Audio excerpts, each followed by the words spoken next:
What's up, everybody? I'm Guy. This is JustBlueFish Watch Reviews, and today I thought it might be fun to answer some viewer questions. So let's go ahead and jump right into it. Almost as dull as Rolex watches. Rolex hate videos. Cheap low blow from someone who usually appears to be above this dross. So a little while ago, I did a video talking about the new for 2023 Rolex releases and Tudor watch releases as well. And honestly, I wasn't overly impressed with the vast majority of what they were doing this year. And some people didn't like my evaluation of those releases. Now, I gotta say, you're misinterpreting this if you think that I am just bashing Rolex or being a Rolex hater because it's like the cool thing to do. I'm a humongous fan of Rolex and Rolex watches in general.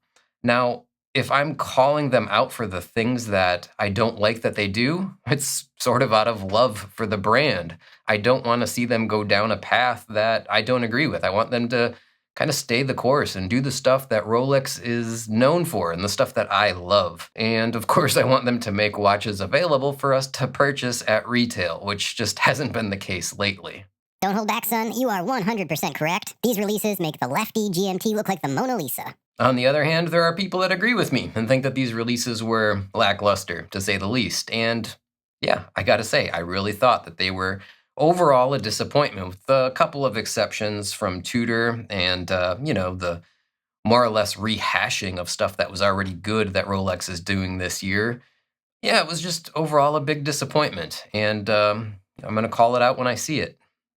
Of course, accuracy matters. Just think about it. A watch with an accuracy of plus or minus 40 seconds will be 20 minutes off after 30 days, and a good watch with an accuracy of plus or minus 3 seconds will be just 1 minute 30 seconds off at the end of 30 days. Or you can wind it back 1 minute after 20 days. There's a big difference. Man, this is something that I've been talking about on my channel almost since the beginning, and I've been doing this now for the better part of 5, going on 6 years, if I'm not mistaken. I've sort of lost track at this point. Maybe it's going on 7 years. I'll have to go back and check and see when my first upload was, but it's been a really long time. One of the things that I've really been talking about this entire time is the importance of accuracy, and something that really grinds my gears is whenever I talk about accuracy in a video about an automatic or a mechanical watch, inevitably somebody always posts something along the lines of, oh, if you care about accuracy, just buy a quartz watch. They're missing the point. You want that mechanical or automatic watch, and you want it to be really accurate and precise, and you want it to keep good time. You want it to be an example of excellent engineering and design and refinement. That's part of what makes all of this fun, at least for me. And people really often miss the point when they're saying that if all you care about is accuracy, just buy a quartz watch. The weird slit in the middle of the bracelet is my only gripe with this watch. I've decided to buy this for my first mechanical piece. However, I am undecided on the bracelet or the strap for this very reason. Man, I absolutely love the Hamilton Khaki Field. I think it's one of the all-time great watches at a price of around $500. I know the prices have gone up a little bit lately, and they're probably flirting with, $600 or $650 at this point. But nevertheless, plus or minus $500, I still think it's one of the absolute best watches that you can buy for the money, whether it's the mechanical, whether it's the automatic, whether it's on strap, or even whether it's on bracelet. But this comment about the bracelet, overall, the bracelet is the weak point of the watch. Whether or not you like the design of the bracelet, that slit down the center link, I don't know. That's subjective. It's up to personal taste. I personally don't mind it. The things that I do kind of dislike about the bracelet are mostly to do with the clasp and the fit of the bracelet. There are no half links. There's very limited micro adjustment on the clasp. So if you're thinking about getting a Hamilton Khaki Field, in particular, the mechanical on the bracelet does come with more micro adjustments than the bracelet on the automatic for some reason. And it's only one extra hole, but one extra hole makes all of the difference. So consider the mechanical version if you want it on the bracelet. That said, some people don't like that kind of bead blast satin finish on the metal. They'd rather have a brushed finish. So, you're damned if you do, damned if you don't, I guess. But regardless, another solution is if you get the automatic on a bracelet, do what I did. Take it to a jeweler and ask them to drill out a couple of extra holes. Another buddy of mine followed my example, and he did it. I only had one extra hole drilled out. He had his jeweler do 2 extra holes. And in both of our cases, it worked fine. So that's always an option. I love 36mm Explorers. I'm rocking it just fine on my 7-inch wrist. The OG Explorer, Fleming's original Bond watch, just perfect. 36mm watches in general, and of course the 36mm Rolex Explorer. I think they're great watches. But the new Rolex Explorer that just came out, what was it, last year, the year before? I can't keep track of time right now, but nevertheless, the new 36mm Explorer, they kind of screwed the proportions up on that one a little bit. It's not terrible, but 19 millimeters between the lugs just gives it a little bit less of a masculine feel on the wrist. And what I would compare it to is the 36mm Oyster Perpetual, which still has a 20mm wide lug width and or bracelet. It just has a little bit of a wider stance, but it's still a relatively conservatively sized watch head overall, and it fits wrists under 7 inches just perfectly. I wish that they would have just not messed with the Explorer and did 36 millimeters in case diameter with 20 millimeters between the lugs, like all of their other 36mm watches have been for as long as at least I can remember. They really screwed the pooch on that one. It just doesn't fit quite right. It's something that they can seem to never get right with the Explorer since the redesign and bringing it up to 39 millimeters before. Now it's up at 40 millimeters. And then they got this 36 millimeter sized version. All of them are a little bit off in one way or the other, at least in my opinion. There is only one fashion watch I would ever recommend, and it's a Calvin Klein watch. It's an automatic watch with an ETA. It's actually Swiss-made, and it's only like $450 or something around there. So a couple years ago, I did this video called 7 Watches You Should Never Buy, and I've gotten millions of views on that video. It's my most viewed video, and I've gotten thousands upon thousands of comments. Lots of people really like that video. Some people really hate the video. The reason being, it's not a specific list of like, here's 7 watches you shouldn't buy, brands and models. It's more like generalized life advice, like don't buy watches you can't afford and avoid fashion watches as another example.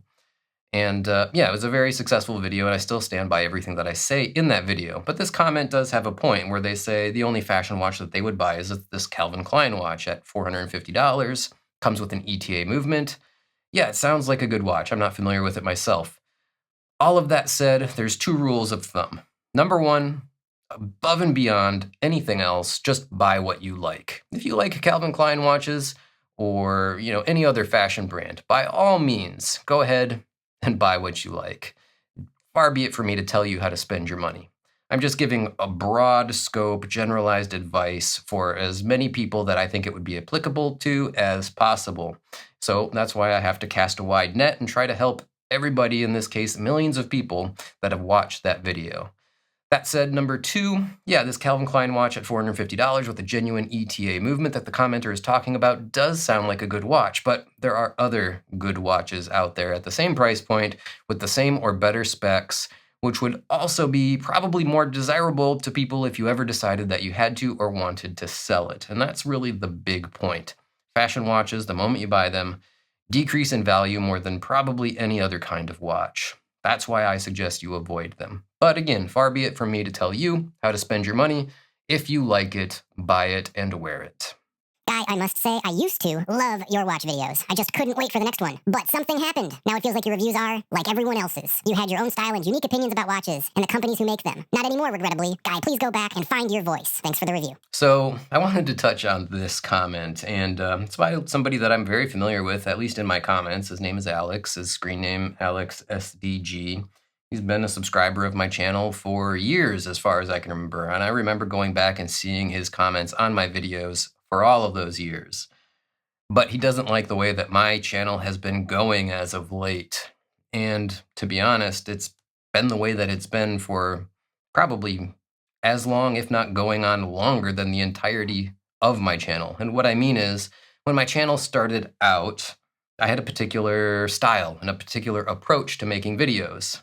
And honestly, it was crappy. It was garbage. I don't know why anybody watched those old videos. It was me pointing a camera at the desk, holding the watch in my hand, and rambling with nothing but a couple of talking points jotted down on a piece of paper, for 30 minutes, 45 minutes, sometimes even an hour.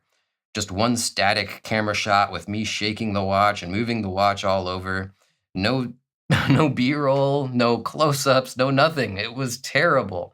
I would just ramble and ramble and ramble about these watches. I would repeat things multiple times because I would lose my train of thought. I would forget to say things because I didn't have a detailed layout or script about what I wanted to convey in my videos. And yeah, it was just garbage. I don't know why anybody watched them, although I appreciate everyone that did.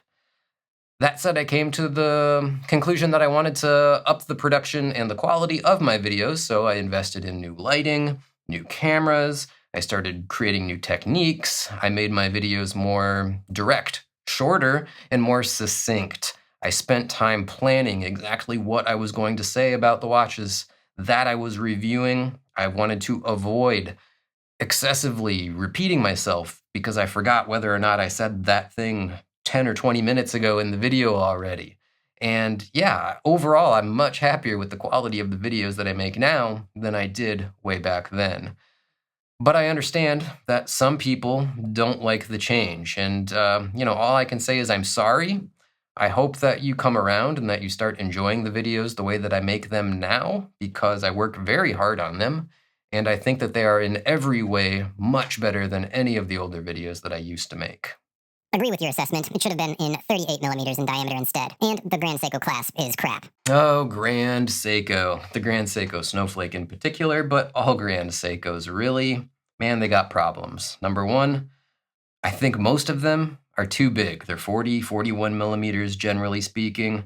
And number two, their bracelets, and more explicitly, their clasps are really generally super lackluster.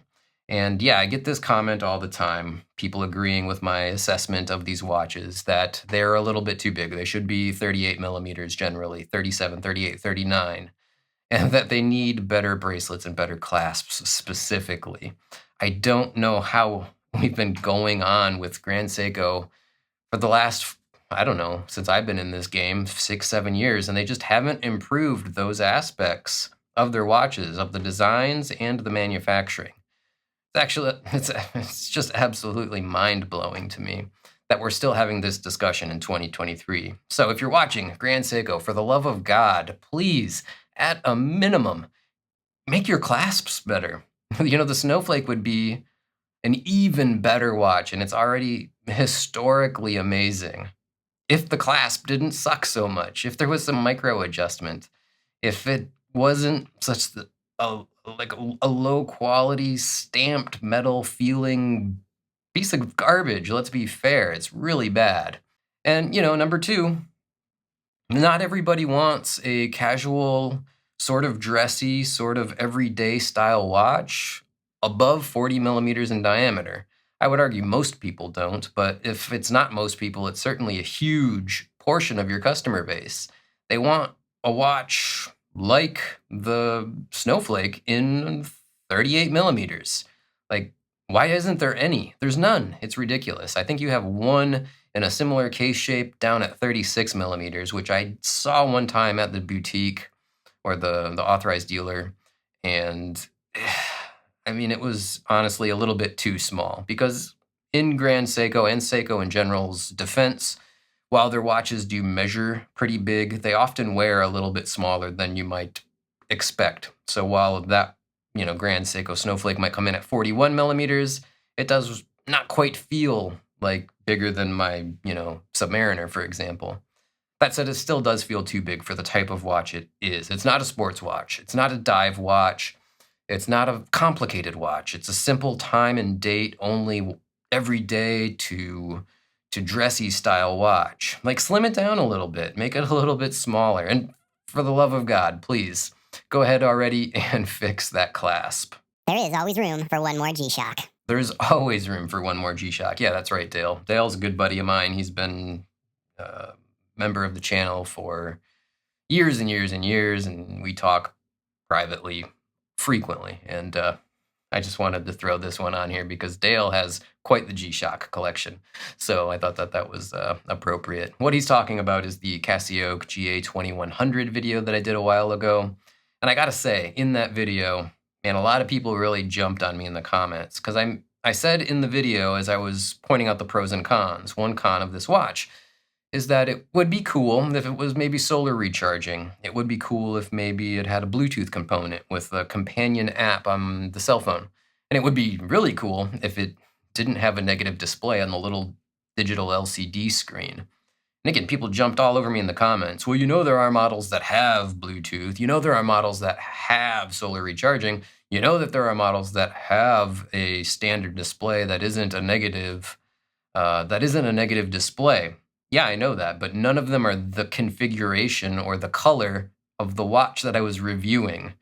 Like, that's the point. I want this black watch with the white highlighted markers with those extra features, and you can't get it. Of course, I know that there is a Bluetooth version and a solar version and a version that has a normal LCD that's not a negative display, but not that color, not that configuration. There's dozens, probably, versions of that watch, but not the one that I wanted. It's like everyone just totally missed the point. Like, yeah, I don't want a bright yellow watch with blue accents that has those extra features. I want my black and white watch. I want my monochromatic watch with those features, and they don't make it. I know what I'm talking about.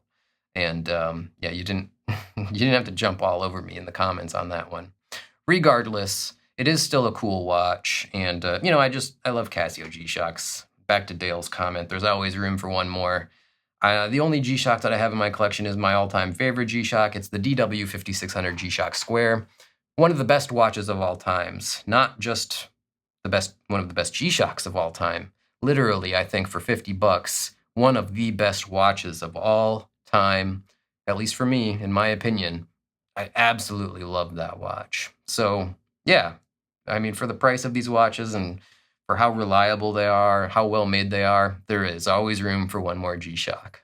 All right, guys, I guess that's going to wrap this one up for today. I just wanted to hit on some comments from the viewers, talk to you guys, kind of just ramble for a little bit. It's not something that I do. I don't get in front of the camera as much anymore. It's a real pain in the ass for me to sit down, rearrange my entire studio. I got the lights in different places. I got to put the camera in different places. It's a small room in here. It's only about I don't know, you wouldn't be able to tell from this perspective probably.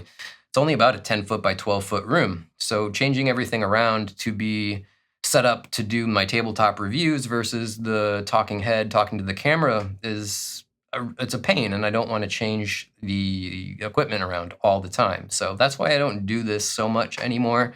I'm going to try to get back into it, though, because I think number one, it's good content. I think there are some people that like it. And number two, it is fun to do. It's just not fun to have to set this all up. And then it's not fun to have to break everything down and move everything so that I can film watches and do the other part of the channel video that I do.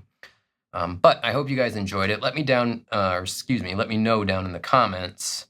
Number one, if you liked this video. Number two, if you have any comments or questions that you want me to include in the next video, like it. And I will refer to the comment section of this video first and foremost when I am doing the next video. I'm going to try to do this maybe once a week, maybe like every Sunday or something. Sunday with Guy, maybe we'll call it Sunday with Guy or something.